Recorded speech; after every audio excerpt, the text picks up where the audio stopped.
Hello and welcome to this short video. This video will cover Matrix updates that will become effective March the 1st. The video is brought to you by the Greater Fort Worth Association of Realtors, and we hope that you find it helpful. We will have some changes that are being incorporated into Matrix. You should see these effective March the 1st. These changes are required in order to remain compliant with our Real Estate Standards Organization data dictionary. Some of these changes will affect your existing saved searches, and you may be required to make changes to your existing searches in order to restore or maintain the desired search results. In addition, some of the search criteria fields are changing or their definitions are changing, and you may be required to make a different input in order to get the search results that you desire. Among the notable changes that we have are the removal of the areas and sub-areas. These are being deleted. That has been advertised for quite some time, and it is now becoming realized. Any existing saved searches that you have will be replicated to the new system. Those replicated searches will have a red indicator of imported SS, in other words, imported saved search. Any imported searches that are still in the system from the 2014 conversion will show a green indicator of imported. Any searches that you create or modify after March the 1st will have no indicator on them. They'll just be named whatever you named them. And any imported searches that do come across into the new system will need to be reviewed for any broken search criteria. That could be something like a missing search area or sub-area, or it could be either the change of a field or the format of the data in that field.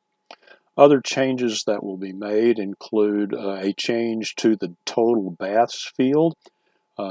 That field will become an integer and will no longer be a decimal. In the old system, a total bath search with a criteria of 3-4, a range of 3 to 4 bathrooms, might return results like 3.2, meaning 3 full baths and 2 half baths. The new system will not return that same result. 3 full baths and 2 half baths equals a total of 5 baths, and so the new system will look at the total number of baths, and it doesn't care whether they're half baths or full baths. It's just going to look at the total number of baths, and so that's going to change the way you need to input your search criteria for bathrooms. Also, the statuses sold and leased are being combined into a new status called close. Property subtype options have changed as well. The half duplex subtype is being removed, and they are adding mobile home and manufactured home options under the subtype option field. Also, the commercial search types for sale and for lease will now be separate searches. As I said, the areas and sub-areas that you're used to seeing in your search criteria are being removed. These are actually outdated and are no longer going to be used. If you look at your new search criteria page, the area and sub-area will not be there. As I said, the total baths is now an integer, not a decimal. The search criteria for bathrooms will include the total number of bathrooms regardless of type. Under our statuses, the statuses of leased and sold are being combined. The new status is called closed, and they will be combined under that new closed status. Under property subtypes, the property subtype half duplex is being removed. We are getting a couple of new subtypes called mobile home and manufactured home. Our commercial searches have been split. We now have separate searches for commercial for sale properties and commercial for lease properties.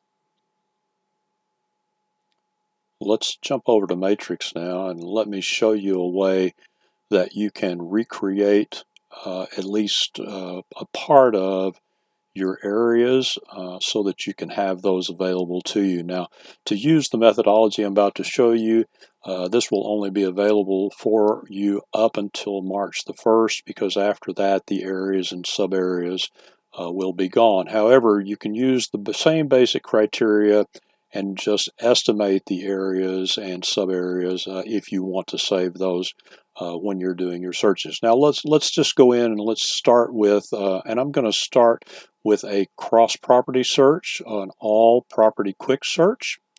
And I'm doing that just so that we'll have the option to save various property types in these searches for later on.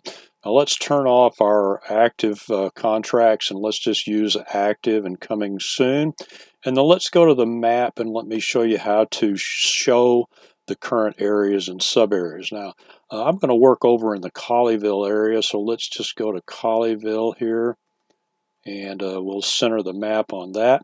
And now let's go to the layers here and let's turn on the areas. And if you see this little red zoom in, like our sub areas can't be visible right now, that's because we'll just need to zoom into the map a little bit. But I'll just go ahead and turn on the areas and you'll see those displayed on the map as we go here. Now here's Colleyville. That's area 123, and I'll show you how we can kind of mimic that. Now we have a lot of properties showing up on the map. I just want to kind of remove those so we won't get confused about those. Let's go over to the criteria, and I'll just put a real big number here in the price just to kind of eliminate those, and you'll see we have no results. Now let's go back to the map, and that'll just move that stuff out of the way. Now, here's our area 123, Colleyville. Now these, as I said, these areas are going away beginning March the 1st, and we won't be able to use those any longer. But what you can do is you can use that area and create on top of that kind of your own area that you can save and reuse later on. So what I want to do is I want to create a polygon and just kind of trace around this area to create this area 123. Now let's use the polygon tool up here and let's build that same shape. So we're going to use the polygon tool and we'll just start right here and click right there. And you'll notice when I click that that kind of sets an anchor for the end of my new shape that I'm building. And so what I'm going to do now is I'm just going to kind of outline this area by just clicking around as I go, and we'll just click in various areas here, go around the corner, just outlining this particular shape, just to kind of give us an estimate of what that shape looks like. And I'll go over here. You can see what I'm doing, just building this shape as we go around the corner here. And just a few more clicks, we'll have this thing all done. Missed that one. Let me try again. There we go. And when you're all done, be sure you go back to the beginning. Now notice your cursor will change. Right now it's just a little crosshair, but when I go back and bring it up on top of that, it will change to the little finger, and that's going to close up that shape for me and create that shape. Now if I missed any of these areas and I want to go back and change them, I can grab a hold of these corners and I can move these things around, kind of stretch it around and get it the way I want it. You can also grab these in the middle, stretch them back and forth and such. But looks like I've done an okay job there. We'll just pull that one down just a little bit to kind of make it a little nicer there. Kind of do something like that. Maybe add one more point right over here. Whoops, it jumped out there. I didn't want to do that. Let's see if we can get rid of that point. Let's just drag it back down there. Okay, so that kind of replicates that shape. Now what I want to do now is I want to save that shape. So I'm just going to come down here under the save, and I'm going to save this as a new speed bar shortcut like so. So we're going to save this as a new speed bar shortcut. And notice when you save a speed bar shortcut, you always have this /. Now I'm going to name this area 123, and underneath that you have a description here, so you could just put in whatever description you wanted to. Now let's save that, and we'll see that we have that area saved. Now, anytime I want to reuse that area, you can see I have a note here that says that shortcut has been created and saved. Anytime I want to reuse that area now, let's just go back to our searches. Let's say I wanted to reuse that area. I can come right up here into this speed bar. This little area right here at the top is called the speed bar. Come right in here to the speed bar and just hit that / and then look for area 123. And then we'll do a search for that. And we'll see that if we look on the map now, there's that same area again, that area we just created. And this is an area that we have created and we've saved, and then we can continue to use this area after our sub areas have been removed from our layers feature here. So we'll be able to use this. And so this mimics, if you will, that area 123. Now, because I've created that area, I can come in and I can look at my criteria here. And I can see that I have active and coming soon. And I have this really big price that I put up there. But let's say I could put something in maybe like 500,000, maybe to 800,000. Let's just put that range in. And if I then do look at my results on the map, I'll see that I do have some properties that match that criterion, so I can save those at any time. Once I've done that, I can do this save, and I could create a new auto email then just by creating right there.